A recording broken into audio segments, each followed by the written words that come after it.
This is One Sentence News, a daily podcast featuring 3 news stories with a sentence-long summary and 1 sentence of context apiece. I'm Colin Wright.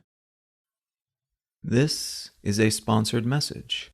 Recently, I started using Anchor as my podcast host. Anchor offers benefits that most other hosts do not. It's free to use, but it also has a collection of tools that allow you to create a podcast completely within the Anchor website or smartphone app. They distribute your show to Apple Podcasts, Spotify, and all the other distribution channels without any additional effort on your part. And you can make money from your podcast without any minimum audience size. So you can use it as a more traditional podcast host like I do, but it's also got everything you need to start a podcast from scratch in one place. If you're keen to give it a shot, download the free Anchor app or go to anchor.fm to get started.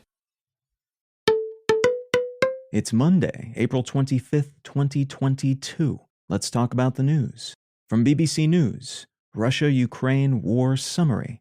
A Russian official has said that the Russian government intends to take and hold all of Ukraine's Black Sea coastal territory. The Russian government has confirmed that tens of sailors died when the Moskva warship sunk, though their estimates are still considered to be potential undercounts by many outside analysts. And the Ukrainian military has said it hit a Russian command post in the southern Ukrainian Russian-held city of Kherson.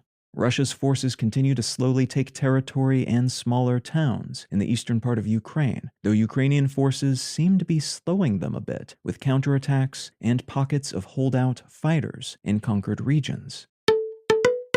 From Reuters, France's Macron beats Le Pen to win second term. Incumbent French President Macron has handedly defeated his far-right competitor, Marine Le Pen, after a vote yesterday that, in the lead-up at least, seemed nail-bitingly close. Initial projections, which are usually accurate for this type of election in France, show that Macron won around 58% of the total vote, which means he achieved a solid, undisputed win. But the run-up to the election showed Le Pen winning a lot more support compared to the previous election, after she changed up her messaging to focus on day-to-day economic woes rather than immigration. And consequently, many analysts are now wondering if the next election might tip all the way in her or her party's favor.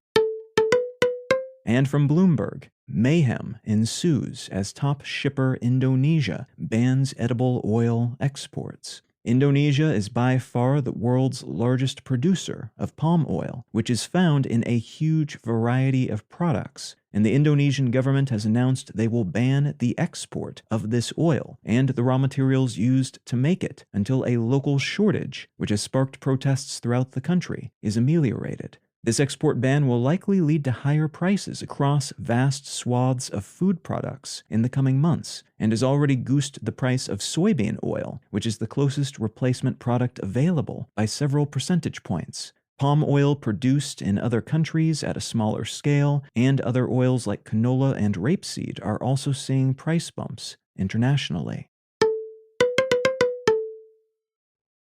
If you're finding some value in One Sentence News, consider leaving a quick review wherever you get your podcasts and/or sharing the show with a friend. You can find out more about this show or subscribe to the email version at onesentencenews.com. And you can support this and other related projects, like the Let's Know Things and Brain Lenses podcasts, at understandery.com.